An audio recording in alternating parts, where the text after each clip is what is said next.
Bueno, escuchar el himno a propósito de abril, a mí particularmente me sumerge en una realidad que yo no viví en términos físicos, en términos personales, pero que yo sé que es parte importante, quizás la parte más importante de la historia de la República Dominicana moderna y lo que indudablemente sentó las bases del Estado social, democrático y de derecho que hoy tenemos. Y el país, el pueblo, la sociedad que no conoce su historia la repite y la repite con una peor versión. De una o de otra manera, eso también ha ocurrido. De hecho, abril de 1984 fue un poco emulando, aunque por causas ligeramente diferentes, lo que había ocurrido o lo que inició el 24 de abril de 1965.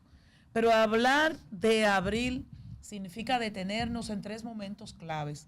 Y uno de ellos, el que dio origen, no empezó en el 65, empezó en el 62, cuando Juan Bosch y Gaviño ganó las elecciones, las primeras elecciones democráticas después de la dictadura de Trujillo. Y a mucha gente, usted le pregunta de la sociedad dominicana, que nos hable un poco de lo que fuimos, y te dice que los padres de la patria fueron Juan, Pablo y Duarte, y creen que Trujillo fue un carajo a la vela, que bueno, que gobernó durante mucho tiempo. Y no pasan de ahí.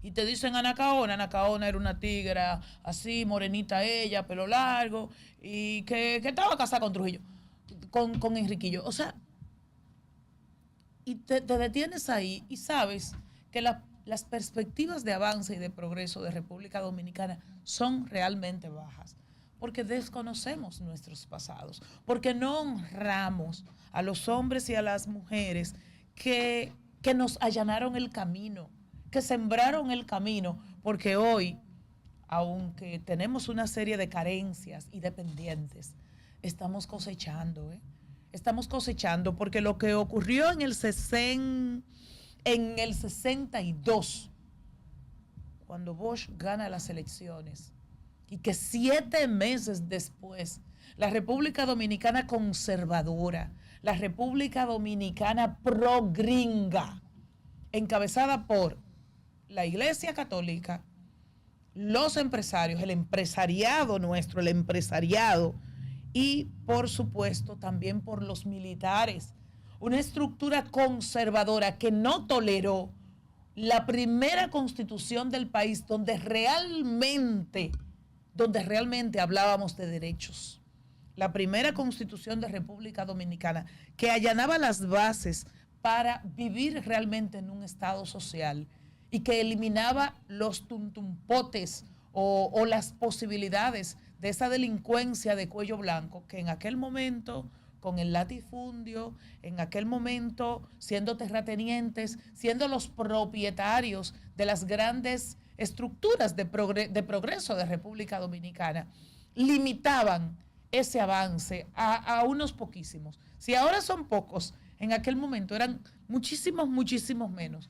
Y fueron esos militares, esos empresarios y esos líderes religiosos católicos que no toleraron a Bosch y lo derrocaron. Lo derrocaron 7 meses después. Y ahí, de manera real, las esperanzas de una República Dominicana inclusiva, progresista, de una República Dominicana que priorizara la educación a las torres altas. Ahí colapsaron todas esas posibilidades. Pero bueno, en el 60, y Bosch se tuvo que exiliar.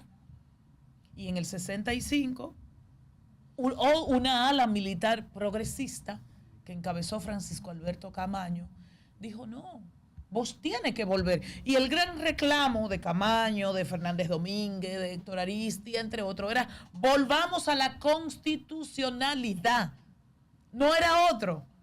Recuerden que hace poco dije, para enfrentar el caos del tránsito, lo único que hay que hacer es cumplir la ley. En aquel momento se exigía lo mismo, volver a la constitucionalidad, volver al camino democrático, que un hombre que escogieron los dominicanos y las dominicanas para que le gobierne, se le permitiera gobernar. Y en el 65 entonces está esa guerra patria. Yo ni siquiera le digo revolución porque no cambió nada.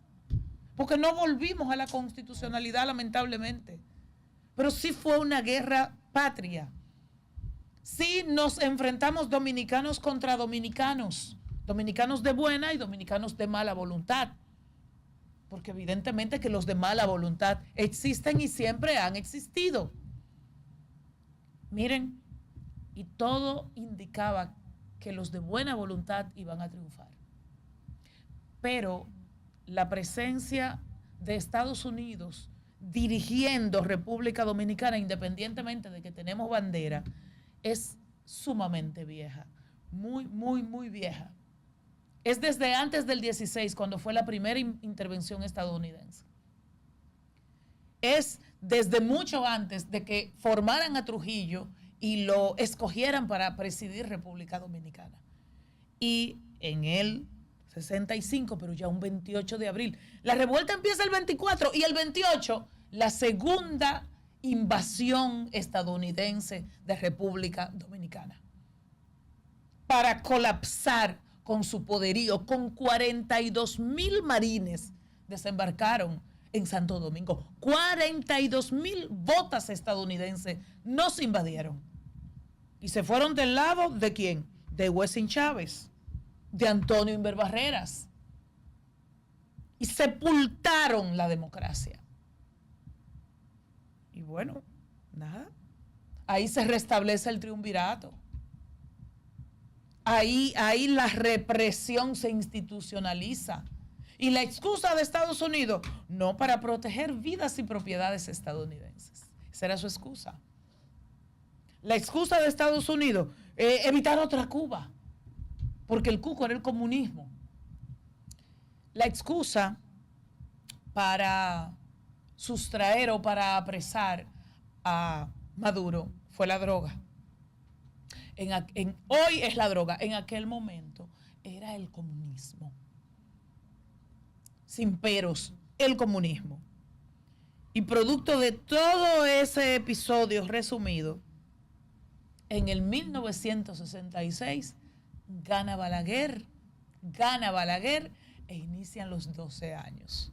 Pero los 12 años es otra historia, es otro momento terrible de lo que ha sido República Dominicana. Y quizás en este momento no lo vamos a abordar, pero así es que nace. De una invasión, de un irrespeto a la voluntad popular, nace un gobierno represivo. Y yo que soy de San Francisco de Macorís, mucha gente decía, no, porque la presa de Higüey Aguacate la hizo Balaguer. El Teatro Nacional lo hizo Balaguer. Y un amigo siempre me decía, cuando tú vayas a la capital, mira eso. Pero recuerda que lo que está bajo tierra pesa más, aunque no necesariamente se ve. Y mi pueblo perdió muchos hombres y muchas mujeres valiosos en el marco de ese proceso. ¿Por qué hago este recuento breve? Porque tenemos que conocer de dónde venimos. Porque tenemos también que tener estos diálogos con los jóvenes, con los adolescentes, con los niños, adaptándonos al lenguaje. Porque definitivamente la democracia no es un intangible. La democracia es el imperfecto y a la vez mejor sistema de gobierno, que es porque está cimentado sobre la base de lucha, de sacrificio y de sangre. Mi homenaje para Francisco Alberto Caamaño Deñó. Mi homenaje para Rafael Fernández Domínguez. Hombres y mujeres que hoy, y gracias a ellos, podemos decir que tenemos República Dominicana.